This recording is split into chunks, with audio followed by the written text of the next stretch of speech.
All right, so we're going to do the second part of the notes, finding inverses algebraically and proving inverses. For finding them algebraically, we're going to do it in 2 steps. First, we are going to be interchanging x and y, which just means that we are going to flip the x and the y. Just move them spots. And then the second step is to solve for y or isolate the y. So get the y by itself. Those are 2 steps. Switch x and y, solve for y.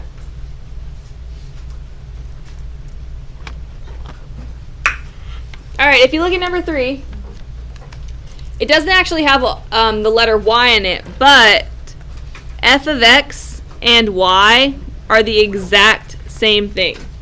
All right, f of x and y are literally the exact same thing. It is just a different way of writing it. So my y is going to be an x. My x is going to be a y. So all I did was flip the 2 spots. Everything else stays the same and it stays where it's at. You just interchange the x and the y.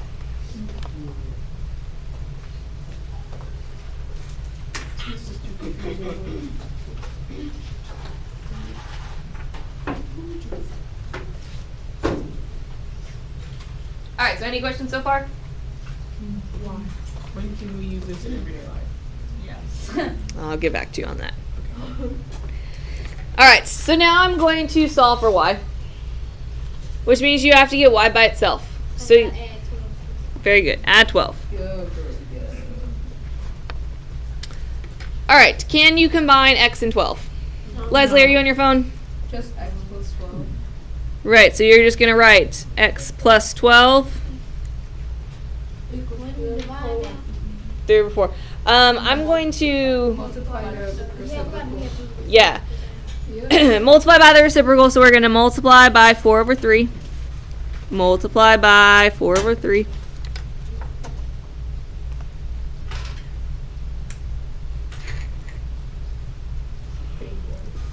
All right, so that goes away, and I'm just left with y. On this other side, make sure you are multiplying everything by 4 over 3. Okay, you have to distribute it in. So 4 over 3 times x is 4x over 3. yeah, 4 over 3x, 4x times 4x over 3, or 4 over 3 times x.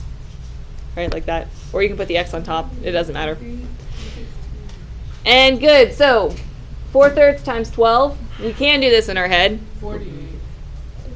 4 times 12 is 48. Divided by 3 is 16.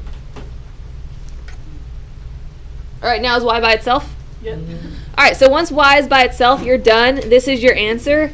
I want you to get used to writing it with the inverse notation, though. So I'm going to do the sign for inverse with the little -1. And then equals 4/3 x plus 16.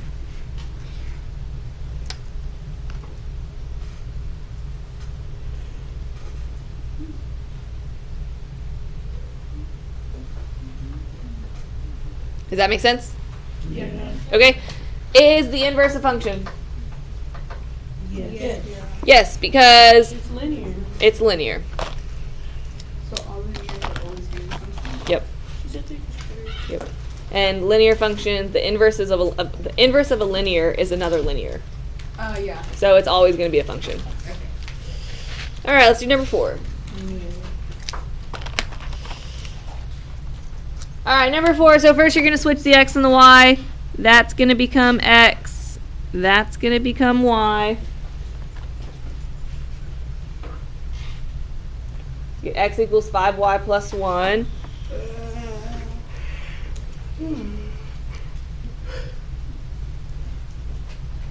Minus y. Minus 1. Good, -1. Can you combine the x and the 1? Nope. Let's write x minus 1. All right, then what? Divide by 5. Make sure you you can divide everything by 5 and leave it like that, or you can split your fraction up like that. All right, so both of these are the same thing. I don't care what way you write it. You can leave it as one whole fraction. You can split your fraction up into two different parts. They're the same thing. Does that make sense? So this is just, you just put it all over 5, or you put each term over 5. And then just make sure you put it with the function notation, x minus 1 over 5. And like I said, you could put it in this form too. It doesn't matter. Is that still mx plus b though? Like if you do it on the line? Or what? No, like This would not be mx plus b. So that would be the downside of this one. Okay. This one is mx plus b. Okay. Your slope is 1/5. Your intercept is negative 1/5. Are we only working with Does it this? need to be slope intercept? Mm-mm. Nope. Is this a function? Is it a function? Yes. Yes.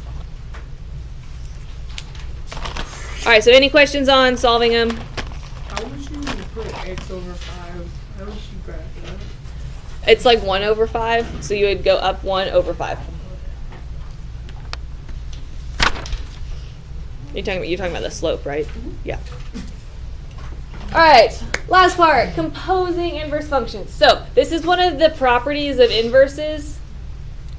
And I know it's going to seem kind of weird why we're doing why we're proving inverses this way, as opposed to just finding the inverse and saying, "Hey, look, it's right there." Right? I know. Normally that would make sense, but we're going to be proving them using one of the properties, because when you get into like some upper level math, like when you take analysis and stuff, you start proving without actually working the problem, which is kind of weird. All right, so we have to prove things without actually working out the answer. So a property of inverse functions is that f and g are inverses if and only if f of g of x equals x and g of f of x equals x. So, Okay, I get it. composition, f, when we put g into f, everything cancels and we get x.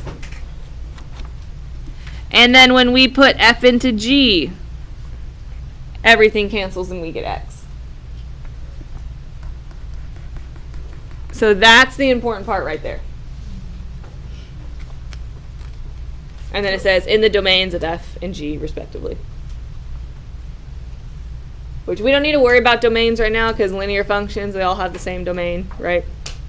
And the same range. So what we're going to be doing, we're going to take one function, put it in the other function. If everything cancels, and vice versa, everything cancels, then they're inverses. That's how you prove inverses. Okay? You'll see. It'll make sense when we do an example.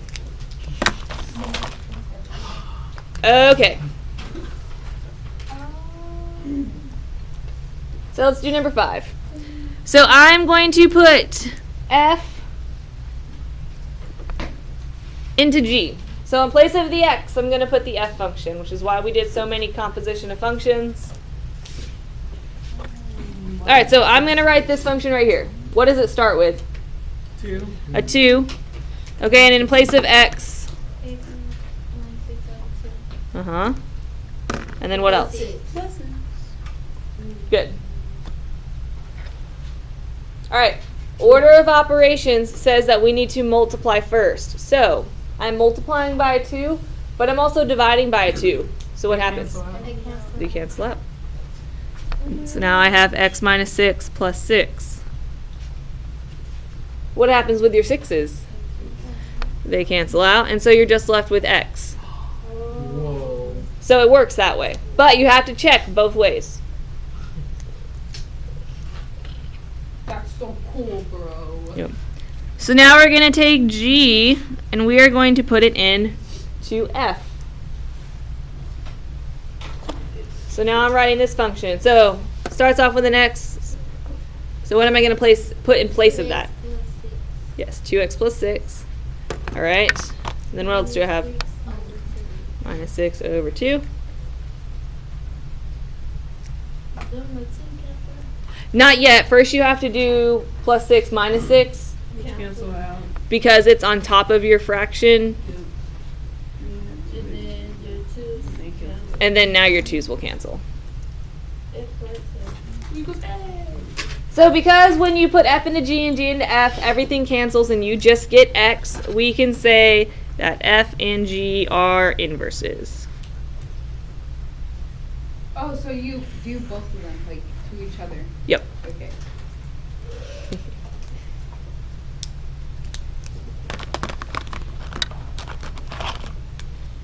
So would it be the same for H and G? Mm-hmm.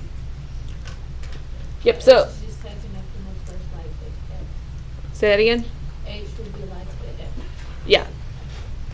Yeah, so on number 6, they just use different letters. You're still going to put H into G and G into H. Oh, So, we do all of these? mm-hmm. Yay. All right, so I'm going to put H into G. All right, so I have 1/3, 3x minus 2, plus 2. All right, on this one, do I want to multiply by 1/3 or do I want to add up my numbers? Oh, wait, multiply. Multiply because of PEMDAS. All right, multiply because of order of operations. So we need to multiply everything on the inside by 1/3. X. So yep, so this you just get x. Minus 2/3 plus 2. Do those cancel? No, it does not. So this is not going to equal x. So since one of them doesn't work, we can stop and we can say they are not inverses because they both have to work for them to be inverses. What's up, Isabel? You sure?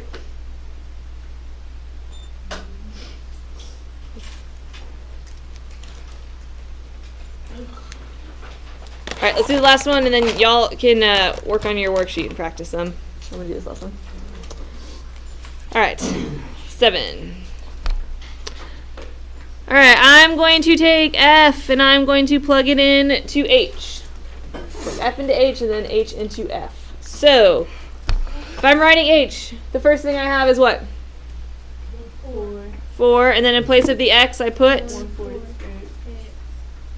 Minus 5/2. Okay. And then what else? 10. Uh-huh. Distribute the 4 into the Very good. Distribute the 4. So what happens with the 4 and the 1/4? Cancel, you just get X. This fraction, what is 4 times 5? 20. 10. Divided by 2.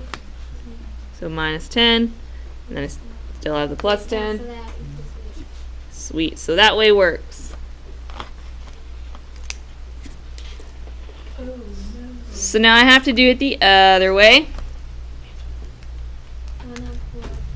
Good. 1 over 4. 4x plus 10 4x plus 10. minus 5/2. Minus 5 over 2. Distribute. Distribute the 1/4. So I'm just left with X there. 10 divided by 4. What does that reduce to? 5 over 2. You can divide both those numbers by 2. And then what happens with your 5 over 2s? We cancel Cancel out. out. They cancel. So are they inverses? Yep. So yes.